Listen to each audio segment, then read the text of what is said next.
இந்த ஆண்டுக்கான பொங்கல் பரிசு தொகுப்பை குடும்ப அட்டைதாரர்கள் அனைவருக்கும் வழங்காத திமுக அரசுக்கு இபிஎஸ் தற்போது கண்டனம் தெரிவித்திருக்கிறார். அண்மை செய்தியாக நாம் பார்த்துக் கொண்டிருக்கிறோம். கூடுதல் விவரங்களை எமது செய்தியாளர் நந்தினி வழங்க கேட்கலாம். வணக்கம் நந்தினி, வேற என்னென்ன குற்றச்சாட்டுகள் வைக்கப்பட்டிருக்கிறது? கூடுதல் விவரங்கள்.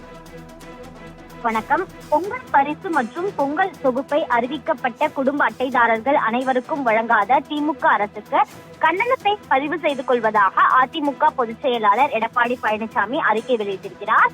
அந்த அறிக்கையில் 2024 ஆண்டுக்கான பொங்கல் தொகுப்பை மட்டும் அறிவித்த திமுக அரசு பொங்கல் பரிசு பணம் பற்றி அறிவிக்கவில்லை எனவும், தனது அறிக்கைக்கு பின்பும் ரூபாய் 1000 பொங்கல் பரிசாக அறிவித்த திமுக அரசு அதையும் அனைவருக்கும் வழங்காத நிலையில் அறிவிப்பு செய்ததாகவும் அவர் குறிப்பிட்டிருக்கிறார்.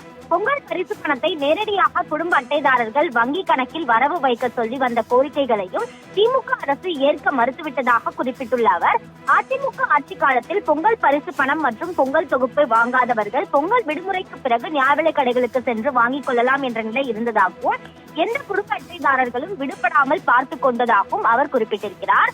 ஆனால் திமுக அரசு இந்த ஆண்டு ஜனவரி 10 முதல் 14 வரை 5 நாட்கள் மட்டுமே நியாய விலைக் கடைகள் மூலம் குடும்ப அட்டைதாரர்களுக்கு நேரடியாக பொங்கல் பரிசு மற்றும் பொங்கல் தொகுப்பை வழங்கியதாக குறிப்பிட்டுள்ள அவர், நியாய விலைக் கடைகளுக்கு சென்று பொங்கல் பரிசு மற்றும் தொகுப்பு வழங்குமாறு கேட்டபோது ஜனவரி 14 பொங்கல் பரிசு மற்றும் பொங்கல் தொகுப்பை நிறுத்தி சொல்லி அரசு உத்தரவிட்டதன் பேரில் 14 பிறகு நிலுவையில் இருந்த பொங்கல் பரிசு பணத்தை அரசுக்கு திருப்பி அனுப்பிவிட்டதாகவும், தொகுப்பு வாங்காதவர்கள் பற்றிய விவரங்களை அரசுக்கு அனுப்பிவிட்டதாகவும் நியாய விலைக் கடை ஊழியர்கள் தெரிவித்ததை அடுத்து பொங்கல் பரிசு வாங்காத குடும்ப அட்டைதாரர்கள் அனைவரும் கடும் அதிர்ச்சி அடைந்ததாகவும் தெரிவித்திருக்கிறார்.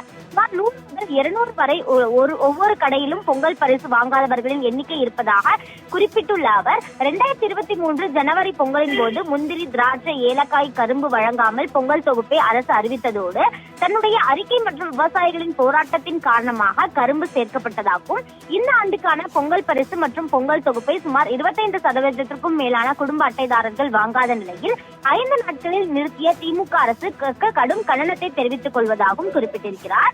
மேலும் அறிவிக்கப்பட்ட அனைத்து அரிசி குடும்ப அட்டைதாரர்கள் அனைவருக்கும் பொங்கல் பரிசு பணம் மற்றும் பொங்கல் தொகுப்பினை பெற்றுக் கொள்ளும் வரை தொடர்ந்து வழங்க திமுக அரசை வலியுறுத்துவதாகவும் அதிமுக பொதுச் செயலாளர் எடப்பாடி பழனிசாமி அறிக்கை வெளியிட்டுள்ளது குறிப்பிடத்தக்கது.